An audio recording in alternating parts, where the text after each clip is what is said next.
The first recipe that we're going to be trying from Miss Rosa Parks is called Cornbread Silver Dollar Griddle Cakes. I haven't heard of something like this before. I've heard of hot water cornbread and other cornbread recipes that seem to be similar to this one. It looks to be super easy, so let's just jump right in. Here are all the ingredients that you will need for this. We're going to start by sifting together 1 cup of yellow cornmeal, 1 cup of all-purpose flour, a 1/4 cup of granulated sugar, 1 teaspoon of salt, and 2 teaspoons of baking powder.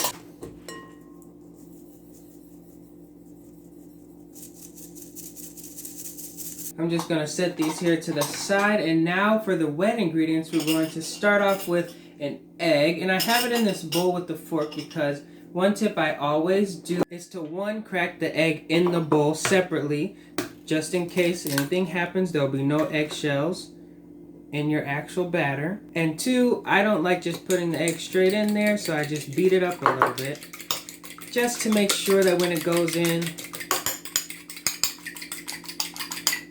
it can fully incorporate better at that end. Now add in a cup of buttermilk and a 1/4 cup of vegetable oil. Mix until your wet is well incorporated into the dry ingredients and everything is one homogeneous batter and yellow. The cornbread batter is done. It was a thick one, easy to make though. And now we can head over to the stove and get ready to cook it. To cook these griddle cakes, heat up a cast iron skillet on medium heat. Once the pan gets really hot, you're going to need a tablespoon to scoop out the batter to make the silver dollar size griddle cakes. But you can also, if you don't have a big enough spoon or round enough, whatever, just use a big spoon. Go in, scoop out some of the batter, and right into the hot skillet. If it makes you feel better, put some oil in the pan because the instructions did not say to do so. And also, I would recommend dipping your spoon in a little oil before you put them on there so it's easier to get everything out and into the pan when it's time to cook.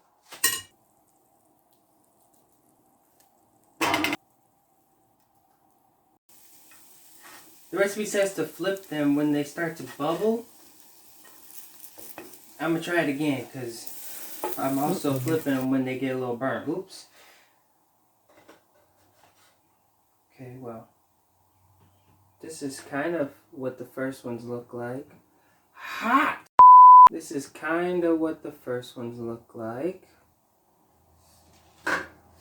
We're going to try again. Round 2. Okay, round 2. I got a more rounded spoon, tablespoon, just so that they can be a little more uniform in shape. Oil here so that they'll come out of the spoon easily.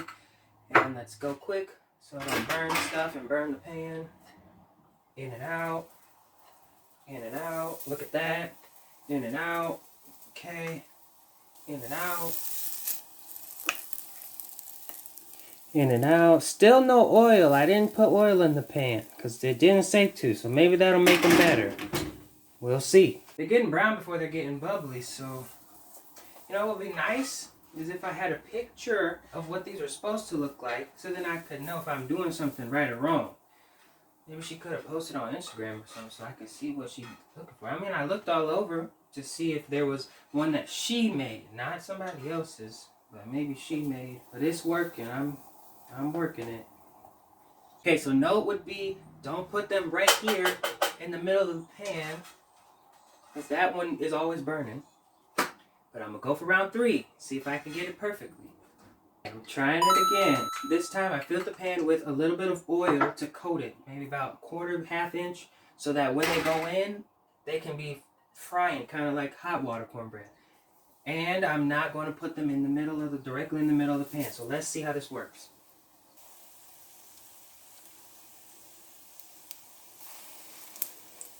Okay, it's looking better. See golden and not burnt. Not burnt. Oh, never mind. Okay, it took too long to flip it. That one's not fully done. It's okay. Oh, that looks better. There we go. Silver dollar. Wait, okay, sorry honey, you wasn't done. That one's not done. There we go. We got some golden brown there. There we go. Some golden brown. Not burnt. Oh, golden brown. What about this one? Let's check it. That was burnt a little bit. Oh, hot. Golden brown. Okay, how y'all doing? Are you still not cooking? Come on now. Get in the fire. Golden. See if we can get another one.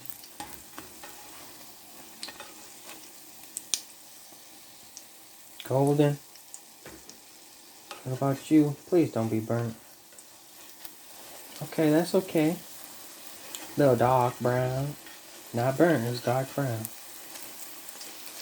That one you just don't want to cook. What about you? You cooking? Oh, come on. Brown skinned it golden.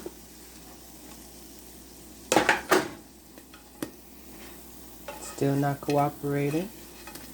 Oh, so now you want to cooperate and burn. They're as good as they're gonna get. Take them out before I burn stuff some more. No more burned griddle cakes. This them, oops, sneak peek. This them, oop. This what they look like. Turn off this. Always keep a towel over your cast iron skillet handles, ladies and gentlemen. Just in case somebody walks past and didn't know you were using it. And they go to grab it and burn themselves. See, look, woo, hot oil, hot pan in my hand, but not burning myself. Okay, bye. Everything is all done and cooked. We have the Silver Dollar Cornbread Griddle Cakes. Now it's time to taste and review. Starting with the Silver Dollar Griddle Cakes. The batter was very straightforward to make, easy, but when it got to cooking them, that's when the instructions weren't very clear. So what I would suggest is when you go to cook them, one, use a rounded tablespoon, dipped in a little bit of oil so that the batter slips right out when you go to put it in the pan. In the pan, medium heat cast iron skillet, but layer the bottom of the pan with about a 1/4 inch to 1/2 inch of oil. Not for like deep frying, but just so that the whole bottom of the pan is coated with oil. Then when you drop in your griddle cakes, they'll fry on the bottom, get fried on the top, cook in the middle a little bit more, and you'll be good, instead of just throwing them into the pan with just pan and batter. After doing it 3 times, I was able to get a good golden crisp on the cakes. And the inside, you can kind of see a little difference where one part looks a little gummy because it probably didn't cook all the way through, and the other is fluffier where it got cooked fully. And also a tablespoon makes them really thick, so press it out just a little bit so that it can be flat, kind of like the pancake when you cook a pancake. Okay, now let's taste. Very greasy, of course. It has oil inside and it was cooked in oil, and it has a good flavor. It doesn't necessarily taste like cornbread, but it tastes like it could be cornbread, and it's very sweet. And I think it needs a little pepper inside of it because it was just salt and sugar that was put in. So I think it needs a little bit of pepper. And there you have it, Rosa Parks Silver Dollar Griddle Cakes. Make sure to subscribe also so you don't miss part 2 where I share Rosa's favorite and famous breakfast recipe. Give a like if you enjoyed this recipe. Remember, cooking doesn't have to be that hard, so why don't you get in the kitchen and make something? See you next time. Yum yum!